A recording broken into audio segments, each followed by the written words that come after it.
na sintonia de entender melhor o som. Hoje eu vou apresentar para vocês uma palestra, uma das últimas palestras que o meu guru fez antes de abandonar o corpo, antes de ir embora desse mundo, Sua Divina Graça, Srila Bhakti-Rakaka Sridharadeva Goswami Maharaj. É impressionante a noção, a amplitude em que a gente pode compreender o som e como um som pode interferir na nossa vida. E se você gosta dos conteúdos que eu apresento aqui, então me siga nesse canal. Vou trazer conteúdos dessa modalidade. O som atua um papel preponderante durante toda a nossa vida. O homem moderno está fascinado pelas possibilidades da comunicação, mas não tem explorado em profundidade os vastos efeitos do som no éter. As tradições religiosas afirmam ter uma intuição mais profunda sobre o uso do som. Parecem sugerir que por meio do som correto pode-se estabelecer contato com a divindade. Já ouvimos dizer que a palavra e o nome de Deus são espirituais. No princípio era o Verbo. O Verbo estava em Deus. O Verbo era Deus. E santificado seja o vosso nome. Os mestres das muitas tradições da meditação em mantras, nas quais várias fórmulas sonoras são utilizadas para criar estados de consciência alterados, são, talvez, os mais eloquentes advogados do potencial do som em espiritualizar a consciência. A pergunta mais óbvia que surge em relação à teoria do som divino é: como pode o nome de Deus ser pronunciado ou percebido pela língua e ouvidos materiais? Em seu ashram de Navadvip, na Bengala Ocidental, Índia, e com cerca de 90 anos de idade, Srila Bhakti-Rakaka Sridharadeva Goswami Maharaj, mestre espiritual da tradição Vaishnava e fundador da missão Sri Chaitanya Sarasvati Mat, deu a seguinte resposta: o nome de Deus não pode ser articulado pela língua material, nem ouvido por ouvidos materiais. Deus é a Dokshasha, transcende a percepção sensorial material. Ele se reserva o direito de não se expor aos sentidos orgânicos. Colhemos toda a experiência, conhecimento e memória que possuímos, auxiliados pelos sentidos mundanos. Nossa língua compõe-se principalmente dos elementos terra e água. Os terminais nervosos que se estendem a todas as partes do corpo carregam cargas de eletricidade, um elemento também material. Se um objeto está muito longe, não será tocável, visível, degustável, etc. Se estiver muito próximo, o objeto também será imperceptível. Não conseguimos ver nossa própria tílaka, ou a maquiagem dos olhos. Contudo, os microscópios e telescópios, mesmo expandindo os sentidos e ampliando seu alcance, deixam-nos limitados à esfera material. O telescópio não consegue penetrar a cobertura última do universo. O microscópio tem uma lente composta de átomos e, portanto, não consegue ver o átomo, ou o que for menor que o átomo. Do mesmo modo, o sistema mental de especulação é insuficiente para deixar-nos perceber o elemento espiritual. Mente é um elemento material cuja densidade é muito tênue. Por conseguinte, abstrações elevadas não são mais espirituais do que rochas. A crença de que ao se expandir a potência da mente, pode-se conceber o infinito, fundamenta-se num processo defeituoso. Se o infinito pudesse ser confinado dentro da mente limitada, então não seria infinito. Nem sequer sei quantos cabelos existem na minha própria cabeça. Especuladores mentais moem seus cérebros em cima dos aforismos do Zen e dos Upanishads e pensam que, por meio do seu próprio poder, obterão algo como a infinitude. O resultado é que a mente explode e morre de exaustão. A reação é deplorável, total esquecimento do eu e também do infinito. Existem canais por meio dos quais o infinito descende. Ele possui poder, glória, beleza, conhecimento, riqueza e renúncia totais. Ele é dominante, todo expansivo, livre e autocrático. O infinito não pode ser contido numa esfera limitada, mas se ele é realmente o infinito, então tem o poder de se dar a conhecer à mente finita, em toda a sua plenitude. A verdadeira percepção do Supremo, a autorrealização e a revelação transcendentais acontecem quando, por sua própria prerrogativa, ele toma a iniciativa e se revela ao devoto. Ele vem pelo canal do som transcendental, vibrando a língua espiritual dos devotos puros que o representam para o mundo. O elemento espiritual faz vibrar as nunca antes vibradas línguas espirituais da audiência do Satguru, o mestre externo. Essa é a importância do mestre, sabe? O representante de Deus, ele é tão poderoso quanto Deus, e Deus se manifesta por intermédio dele. Então, quando você tem um mestre espiritual fidedigno, quando você tem um guru de verdade, de uma linhagem de verdade, é como se fosse Deus. Ele vai conectar você com um plano infinito. E você sai do medo da morte para a imortalidade. Ele dá um nome para sua alma. Você começa a viver como você é a potência interna do corpo, e não o corpo. Então você sai dessa coisa finita e vai para uma amplitude. Note-se então que se o guru não é genuíno, o nome não tocará a centelha espiritual dentro das coberturas mental e corpórea. Pode soar o mesmo, mas não é. Como leite e cal, que se assemelham, ainda que sejam totalmente diferentes. Atualmente há muitos gurus artificiais. É como se estivessem camuflando os devotos genuínos. Se alguém encontra um tesouro sob uma árvore, inscreve suas iniciais no tronco e mais tarde retorna para encontrar cada árvore com as mesmas iniciais, será incapaz de reencontrar a árvore original. Você sozinho não consegue saber se um guru é de verdade ou é fake. Satgurudeva pronuncia o santo nome. Nossos ouvidos materiais ouvem algum som que lembra o nome transcendental de Deus. Nossos tímpanos movem o líquido do ouvido interno, metade água, metade ar, que vibra o elemento etéreo que toca nossa mente. Nesse momento, a alma permanece ainda intocada e não houve nenhuma experiência espiritual genuína. Ouvindo com as impressões mentais, desfrutamos do som dos símbolos, do ritmo dos cânticos, da agradável companhia e do efeito de ouvir e cantar. Mas não termina aqui. Trespassando a mente, o som original pronunciado pelo Guru move nosso intelecto e consideramos a filosofia transcendental, que há milhões de anos sábios têm cantado o mesmo som à beira de muitos rios sagrados. Ideias fluem de toda parte a respeito dos possíveis efeitos do mantra. Mesmo sendo muito bem-aventurada, essa não é uma revelação espiritual no sentido verdadeiro. Situado além da inteligência, encontra-se o elemento espiritual, a alma e eu próprio. Esse som, tendo atravessado todos os meus sentidos, incluindo a mente e o intelecto, faz vibrar agora os mais refinados sentimentos da minha própria e real existência. Aqui, no plano espiritual e por meio da minha audição espiritual, dá-se a percepção do santo nome. Nisto, a alma inspirada recapitula, enviando vibração de volta à inteligência, à mente, até a língua externa e dizendo: Krishna.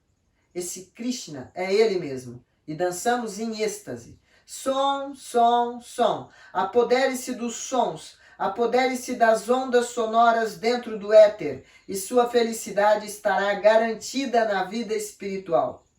Um sábio explicou em seus sutras que as epidemias que assolam as massas deve-se à contaminação do éter por som impuro.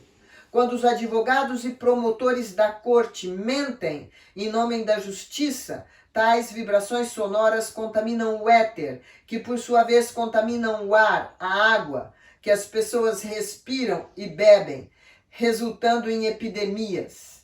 Isso aqui é muito interessante de saber, porque ele está dizendo que as epidemias, elas vêm por causa das mentiras das pessoas que são destacadas nos meios de comunicação, na política, e essas pessoas que vieram para auxiliar o povo, para auxiliar na evolução da consciência, auxiliar, então elas prejudicam o povo, isso é gravíssimo.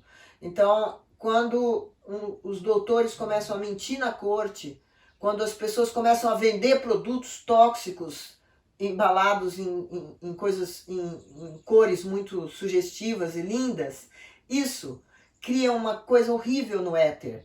E isso traz epidemias, vírus. Tudo isso é causado por mentiras. Incrível. Quando o Brahma, de 4 cabeças, cria o universo, a semente dos ingredientes é som, é o Om. E desse Om nasce o mantra Gayatri, do qual brotam, tal qual vertículos de planetas e estrelas, as 14 galáxias planetárias, tendo o Sol como o próprio centro do universo. Cada sistema planetário é composto de um som diferente pronunciado por Brahma. Cada galáxia provê os infinitos jivas, jivas são entidades vivas, de suas esferas particulares de ação, função religiosa, dharma, desenvolvimento econômico, artha, desfrute e sofrimentos sensoriais, kama, e facilidade para a liberação, moksha. É a função de Brahma prover as diversas galáxias e planetas conforme os feitos meritórios ou pecaminosos das inúmeras entidades vivas. Brahma pronuncia um som diferente para cada sistema planetário. E Sri Visvakarma, seu engenheiro, cria os planetas segundo tais sons, e desse modo que os elementos densos e sutis são ordenados. Eu acho isso aqui fantástico, porque já é difícil fazer algumas pessoas entenderem a influência dos planetas. Tem gente que fala, eu não acredito nisso, ou seja, não acredita no Sol, na Lua, nas estrelas, não acredita no sistema planetário. E ele está dizendo aqui que existem inúmeros sistemas planetários. Então não é só o nosso. O nosso sistema planetário, ele é considerado dentro da astrologia indiana um sistema planetário de quinta. Um sistema planetário material, praticamente primitivo. Então, isso aqui não sei, eu tenho a impressão às vezes que muito pouca gente vai entender sobre isso, mas a gente tem que falar, né? A gente tem que falar que Brahma, ele irradia um som e cria um planeta. Em nosso planeta, os elementos predominantes são terra e água. Em outros mundos encontram-se apenas água. E no Sol predomina o fogo. Se um ser espiritual, sob os efeitos da ilusão ou maia, desejar encerrar sua existência densa, terá que penetrar num planeta feito de ar, éter, mente ou inteligência e lá viver como fantasma. O que ele está dizendo aqui é que uma pessoa que se suicida vai ter que passar por isso. A alma individual é também dotada de uma partícula do poder de criação, sendo que ela cria sua minúscula esfera de influência por meio do som. A esfera de influência de alguns seres não ultrapassa a dimensão de seus próprios crânios. Já outros influenciam uma comunidade, uma nação, ou até mesmo um planeta inteiro. Depende do estado de consciência, né? Tem gente que não interfere nem no próprio filho, o som dele. E tem gente que interfere no planeta inteiro.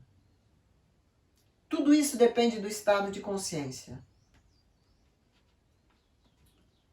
A beleza e a harmonia de suas esferas particulares de influência depende da qualidade do som que produzem. Quando uma nação tenta conquistar outra, os primeiros pontos a capturar são as estações de rádio, os jornais, as linhas de comunicação.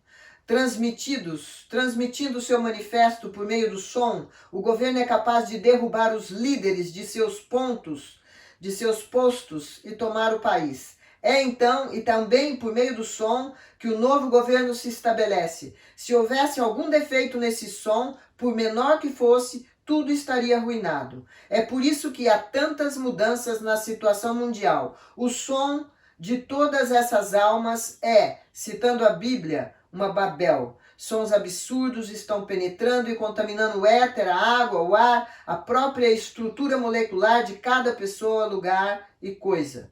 Toda a mente se compõe de duas funções tecnicamente conhecidas como Sankalpa e Vikalpa. Sankalpa significa o desejo mental de ordenar os pensamentos em conceitos, teorias e grupos de teorias.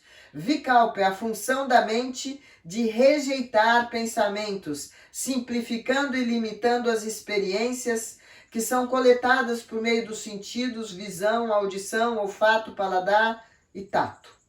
Ambas as funções são controladas por meio do som. Aqui está um experimento. Feche os olhos. Quando eu disser um número, você o verá refletir-se diante da mente como uma máquina registradora. 1, 3, 7, 4. O processo de Sankalpa e Vikalpa, respectivamente, faz com que os pensamentos venham e vão. Essa é uma forma bastante simplificada do processo mental. Numa escala mais complexa, existe o arriscado negócio de intencionalmente invadir as ondas sonoras com sons defeituosos. As linhas de comunicação estão repletas de sons impuros, que vão desde as mais elementares livros escolares até as filosofias ditas mais avançadas. Os trapaceiros do Congresso são outro exemplo excelente da poluição intencional dos canais sonoros. Mas, se infundíssemos o éter de som espiritual, se o saturássemos com a vibração do som transcendental do nome de Deus, o mantra purificaria, iluminaria e saturaria cada ser com suas potências. No início, o som espiritual do Mahamantra. Quando cantamos o nome de Krishna, quando cantamos o nome de Rama, nós purificamos o éter. É muito maravilhoso. E esse mantra é para essa era. Se você não quiser entrar na loucura, cante o mantra de Krishna. Limpa a poeira material do espelho da nossa mente. A mente é como um médium que conecta o espírito à sua cobertura material externa, o corpo. A alma não tem atividade material. Quando coberta por maia ou ilusão, a alma permanece dormente, num estado de animação suspensa. Contudo, tamanha é a magnitude da alma que ela infunde consciência em todas as direções. Os sentidos agem através do médium da mente e assim nós sabemos coisas. Se essa lente, que é a mente, estiver fora de foco, influenciada pela natureza externa, sofreremos dor, confusão, doença e morte. Sim, desde que a alma não sofra de morte, essa é tão só um estado mental. Devido à mente, cometemos o equívoco de pensar: estou morrendo, estou me afogando, estou partindo, estou doente. A mente, ao ser limpa por meio do Mahamantra, o mantra de Krishna, é inevitavelmente purificada.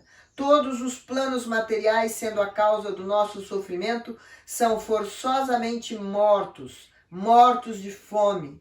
Vicejam nos prazeres sensoriais materiais. Inundar a mente com o som transcendental é algo assim como pisar no pino de uma bomba.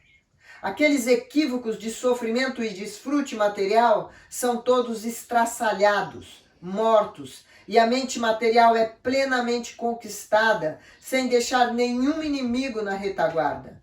Nesse momento, a mente reflete o conhecimento, a qualidade e a energia espiritual da própria alma. Logo vem a extinção do fogo da vida condicionada, nirvana, que muitas pessoas estão desejando compreender dos textos budistas. Significa extinguir o fogo da existência material. Esse corpo tem estado ardendo desde o começo dos tempos pelo processo da digestão. Os biólogos declaram que o corpo é um organismo candente que emana calor, vapor de água e dióxido de carbono. Após 70 anos ou mais, nosso corpo é completamente consumido por esse fogo abrasante da digestão. E mudamos-nos para outro corpo, tão só para queimá-lo também. É como fumar em cadeia, continuamente acendendo um cigarro na brasa do anterior. Pela potência do som transcendental, extingue-se a causa desse fogo. Depois temos,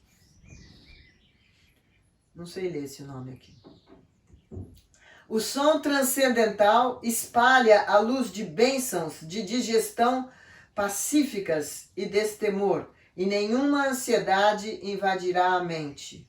Após sairmos do ventre, encaramos o mundo com muitos medos enraizados. Há segurança? Existirá felicidade? Existirá paz? A resposta é a semente básica, Om, que nesse sentido significa um grande e espiritual sim. Om significa sim, uma resposta positiva. A mera negação da mente não satisfará as questões da alma. Algo de positivo deve ser oferecido. O Maha Mantra inunda a mente com sugestões da verdade. Desde tempos imemoriais, um grande gole do bem-aventurado oceano de néctar é servido à alma sedenta. Esta frase tem dois significados, um interno e outro externo. Sarvatman significa todos os seres. O santo nome banha todas as almas em amor, bem-aventurança e conhecimento transcendentais. O som transcendental completamente conquista a alma com suas sublimes potências. Mas Atman tem muitos significados, como apresentados por Sri Chaitanya Mahaprabhu, significa a suprema verdade absoluta, o corpo, a mente, o esforço, a inteligência, a convicção e a natureza. Ao pronunciar o puro som do Mahamantra, invadimos a própria causa de tudo que existe. A mente, o corpo e a alma, e até a própria natureza podem ser tornados transcendentais por nossa exclamação do puro nome. Capturem as ondas sonoras, a causa de cada item da existência. Saturem-se do nome de Deus. O resultado será a total transformação da energia. Um ashram, um templo e a parafernália nele existente são coisas divinas. O meio ambiente em que se vive no ashram não é igual àquele em que nascemos. Situa-se lá, no mundo espiritual. E quanto mais progredirmos nas práticas espirituais, mais Deus se revelará a nós. Hare Krishna, Krishna Krishna, Hare Hare, Hare Ram, Ram Ram, Hare Hare. Se você nunca cantou esse mantra, tenta. Ele vai limpar toda a confusão, toda a feiura, tudo que não for bom. Namastê.